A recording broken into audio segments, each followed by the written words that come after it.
All right, we're going to kind of wrap this up with a little do's and don'ts on dream interpretation.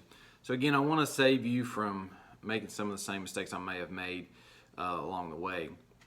First of all, I'm going to kind of read this from my list over here so I don't leave anything out. It's usually a good idea not to try and interpret your own dreams. I know some of you are like, well, if I can't interpret my own dreams, how am I going to interpret dreams? Again, ask friends for dreams. You can ask strangers for dreams.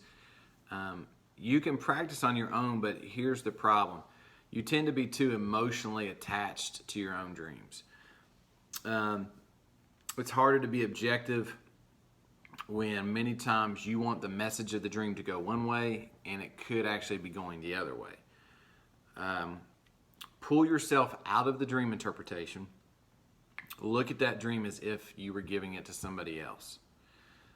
That's kind of the best way if you're going to do your own dreams, which I don't really recommend. But if you're going to do your own dreams in the beginning, pull yourself out. Look at it as if it's coming from someone else. Don't take dreams too literal.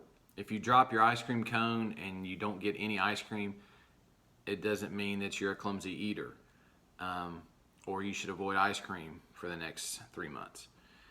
Don't rush a dream interpretation. I've been guilty of this.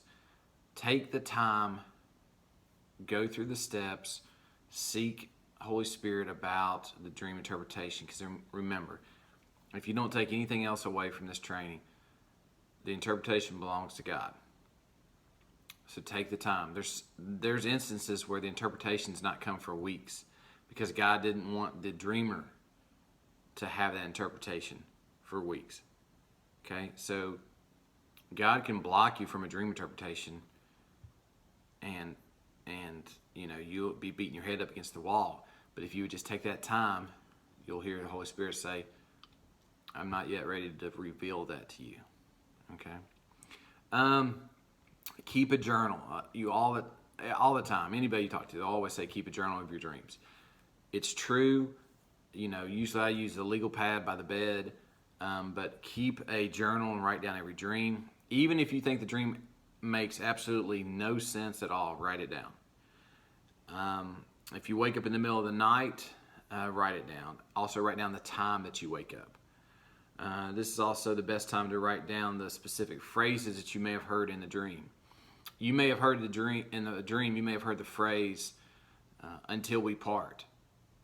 But in the next morning, you can't remember if it was until we part or parting ways or until the both of us part. You start to kind of blend stuff together in your natural and then what you heard in the dream, and you might write down the wrong phrase.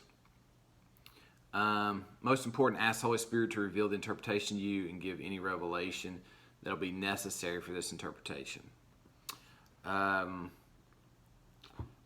You'll see below, I'm leaving an email address that I specifically only set out for this course or the dream guide, which is dreamsmeanwhat@gmail.com. Dreamsmeanwhat@gmail.com. Again, it's only set aside for this, so there's not spam coming in there from anywhere else. I don't use it for 5 different other things. It's just specifically for this. That way it keeps everything kind of neat, organized, and clean. All right. Again, reach out if you have any other questions. Thanks.